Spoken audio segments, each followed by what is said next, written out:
इस वक्त पूरे मिडिल ईस्ट में जबरदस्त तनाव का माहौल बना हुआ है।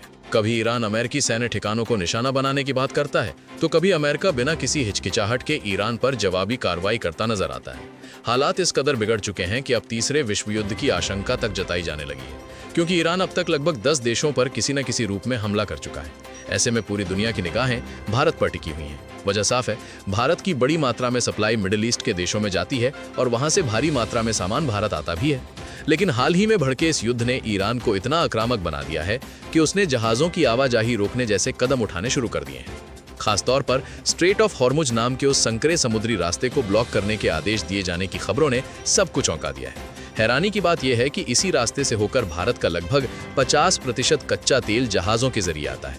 इतना ही नहीं, भारत का $40 बिलियन से ज्यादा का नॉन ऑयल एक्सपोर्ट भी काफी हद तक इसी मार्ग पर निर्भर रहा है। ऐसे में अब इस रास्ते से गुजरना किसी खतरे से कम नहीं माना जा रहा। सवाल उठता है कि आखिर भारत के पास क्या विकल्प बचते हैं? क्या कोई वैकल्पिक रास्ता मौजूद है या फिर स्थिति वाकई गंभीर मोड़ ले चुकी है? पूरी डेवलपमेंट को विस्तार से समझते हैं। सबसे पहले मैप पर नजर डालिए और समझिए कि भारत से मिडिल ईस्ट की ओर जाने वाली अधिकांश शिपमेंट इसी पतले समुद्री रास्ते से होकर गुजरती है, जिसे स्ट्रेट ऑफ हॉर्मुज कहा जाता है। ये ईरान और ओमान के बीच स्थित एक बेहद संकरा जलमार्ग है, जो फारस की खाड़ी को ओमान की खाड़ी और आगे अरब सागर से जोड़ता है। इसे दुनिया का सबसे अहम समुद्री चौक पॉइंट माना जाता है। इसकी चौड़ाई भले ही करीब 330 किलोमीटर हो, लेकिन आर्थिक दृष्टि से ये पूरी दुनिया की ऊर्जा आपूर्ति की धड़कन है। दुनिया भर में समुद्री मार्ग से होने वाले कुल तेल व्यापार का लगभग 20 से 25% हिस्सा अकेले इसी रास्ते से होकर गुजरता है। रोजाना करीब 20 से 21 मिलियन बैरल कच्चा तेल यहीं से निर्यात किया जाता है। सऊदी अरब, इराक, कुवैत और संयुक्त अरब अमीरात जैसे बड़े तेल उत्पादक देश भी इसी मार्ग पर निर्भर है। अगर यहाँ व्यापार ठप पड़ता है तो वैश्विक बाजार में तेल की कीमतें अचानक दोगुनी हो सकती हैं, जिससे पूरी दुनिया में महंगाई का गंभीर संकट खड़ा हो सकता है। क्योंकि दुनिया भर में जो भी सामान एक स्थान से दूसरे स्थान तक भेजा जाता है, उसके लिए ट्रांसपोर्टेशन जरूरी है। और आज भी अधिकांश कमर्शियल ट्रांसपोर्ट साधन पारंपरिक ईंधन पर ही निर्भर है, न कि पूरी तरह इलेक्ट्रिक सिस्टम पर। ऐसे में तेल की कीमतों में उछाल का सीधा असर हर देश की अर्थव्यवस्था पर पड़ना तय है। आज भी जो सामान एक जगह से दूसरी जगह पहुंचाया जाता है, उसका अधिकांश ट्रांसपोर्टेशन डीजल और पेट्रोल पर ही निर्भर है।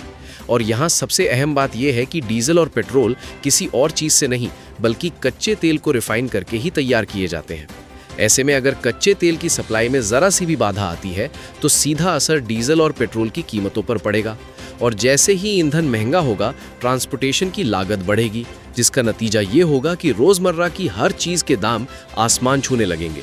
क्योंकि हकीकत यही है कि ऐसी शायद ही कोई वस्तु हो जो किसी न किसी रूप में ट्रांसपोर्टेशन पर निर्भर ना हो। लेकिन इस समुद्री रास्ते की अहमियत सिर्फ वैश्विक व्यापार तक सीमित नहीं है, बल्कि भारत के लिए स्ट्रेट ऑफ हॉर्मुज का महत्व और भी ज्यादा बढ़ जाता है। भारत अपनी ऊर्जा जरूरतों का बड़ा हिस्सा खाड़ी देशों से आयात करता है। हमारे कुल कच्चे तेल आयात का लगभग 50% और LNG यानी लिक्विड नेचुरल गैस का 54% से अधिक हिस्सा इसी मार्ग से भारतीय बंदरगाहों तक पहुंचता है। कतर से आने वाली गैस और इराक तथा सऊदी अरब से आने वाला तेल इसी रास्ते से होकर गुजरता है। साफ है कि भारत की ऊर्जा सुरक्षा सीधे तौर पर इस समुद्री मार्ग की स्थिरता और सुरक्षा से जुड़ी हुई है। इसी वजह से भारतीय नौसेना समय समय पर यहाँ ऑपरेशन संकल्प जैसे मिशन चलाती रही है। लेकिन हालात जिस तरह से बिगड़े हैं, ईरान, इजराइल और अमेरिका के बीच बढ़ते तनाव ने स्थिति को और जटिल बना दिया है।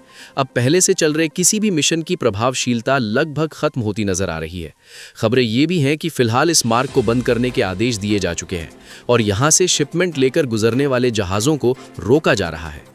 रिपोर्ट्स के मुताबिक ईरान के रेवोल्यूशनरी गार्ड्स ने साफ चेतावनी दी है कि इस रास्ते से किसी भी जहाज को आसानी से गुजरने नहीं दिया जाएगा।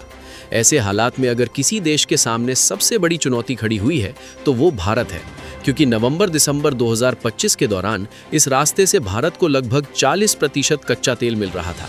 लेकिन जनवरी-फरवरी के ताज़ा आंकड़ों के मुताबिक ये निर्भरता बढ़कर 50% तक पहुंच चुकी थी। पिछले साल जहां भारत करीब 2 मिलियन बैरल प्रतिदिन के हिसाब से तेल आयात कर रहा था, वहीं इस साल ये आंकड़ा बढ़कर लगभग 2.6 मिलियन बैरल प्रतिदिन तक पहुंच गया था। यानी भारत ने हाल के महीनों में इसी मार्ग पर अपनी निर्भरता और ज़्यादा बढ़ा दी थी। अब बात सिर्फ आयात की ही नहीं है। अगर भारत के निर्यात पर नजर डालें तो स्थिति उतनी ही गंभीर दिखाई देती है। भारत का करीब 13% समुद्री निर्यात सीधे तौर पर इसी मार्ग पर निर्भर करता है, जिसकी कुल वैल्यू लगभग 47 बिलियन डॉलर के आसपास बैठती है। भारत इसी रास्ते से खाड़ी देशों को रिफाइंड पेट्रोलियम उत्पाद, चावल, गेहूं, मसाले, machinery, chemicals, pharma products, auto parts और जेम्स ज्वेलरी जैसे कई महत्वपूर्ण सामान भेजता है। खास तौर पर संयुक्त अरब अमीरात, सऊदी अरब, कतर, ओमान, कुवैत और इराक भारत के बड़े व्यापारिक साझेदार हैं और इन देशों तक सबसे तेज, सस्ता और प्रभावी समुद्री मार्ग यही माना जाता रहा है। सबसे किफायती और तेज समुद्री रास्ता यही माना जाता है। इसलिए अगर ये मार्ग रुकता है तो असर सिर्फ तेल पर नहीं बल्कि भारत की पूरी सप्लाई चेन पर सीधा पड़ता है।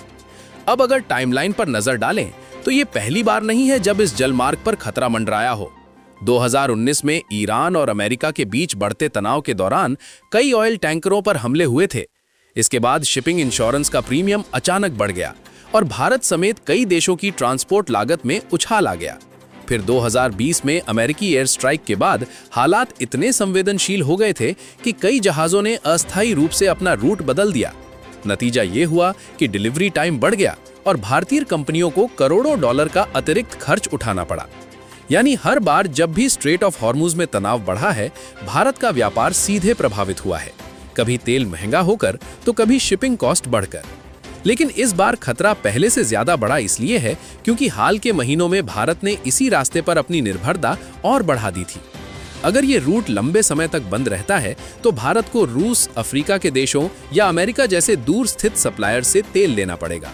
इसका सीधा मतलब होगा लंबा समुद्री सफर, ज्यादा फ्रेट चार्ज और अंततः आम जनता के लिए महंगा पेट्रोल और डीजल। सिर्फ आयात ही नहीं, निर्यात पर भी इसका गहरा असर पड़ेगा। अगर भारतीय एक्सपोर्टर्स समय पर डिलीवरी नहीं कर पाए तो इंटरनेशनल कॉन्ट्रैक्ट टूट सकते हैं और विदेशी खरीदार दूसरे देशों की ओर रुख कर सकते हैं। ऐसे में बड़ा सवाल यही है कि भारत के पास विकल्प क्या है। पहला विकल्प ये हो सकता है कि भारत अपने स्ट्रेटेजिक पेट्रोलियम रिजर्व का इस्तेमाल करे ताकि कुछ समय तक घरेलू सप्लाई को स्थिर रखा जा सके। दूसरा, भारत पहले से ही रूस और अमेरिका से तेल खरीद बढ़ा रहा है, जिसे आगे और डाइवर्सिफाई किया जा सकता है ताकि किसी एक समुद्री मार्ग पर निर्भरता कम हो। तीसरा, international north south transport corridor और रेड सी के वैकल्पिक समुद्री रास्तों को सक्रिय करना लंबी अवधि का समाधान साबित हो सकता है। और चौथा, भारतीय नौसेना की मौजूदगी बढ़ाकर व्यापारिक जहाजों की सुरक्षा सुनिश्चित करना भी बेहद जरूरी है ताकि कम से कम जोखिम के साथ सप्लाई चेन को चलाया जा सके। इसके अलावा भारत के जो एक्सपोर्टर्स खाड़ी देशों में सामान भेजते हैं, उन्होंने अभी से चेतावनी देना शुरू कर दिया है कि शिपमेंट में भारी देरी हो सकती है। कुल मिलाकर भले ही भारत इस युद्ध में सीधे तौर पर शामिल नहीं है, लेकिन इसका आर्थिक असर भारत पर भी कम नहीं है। अब देखना यह होगा कि सरकार और रणनीतिक एजेंसियां आगे क्या कदम उठाती हैं। आपको क्या लगता है कि ऐसी गंभीर परिस्थिति में भारत को किस तरह की रणनीति अपनानी चाहिए? अपनी राय जरूर साझा करें।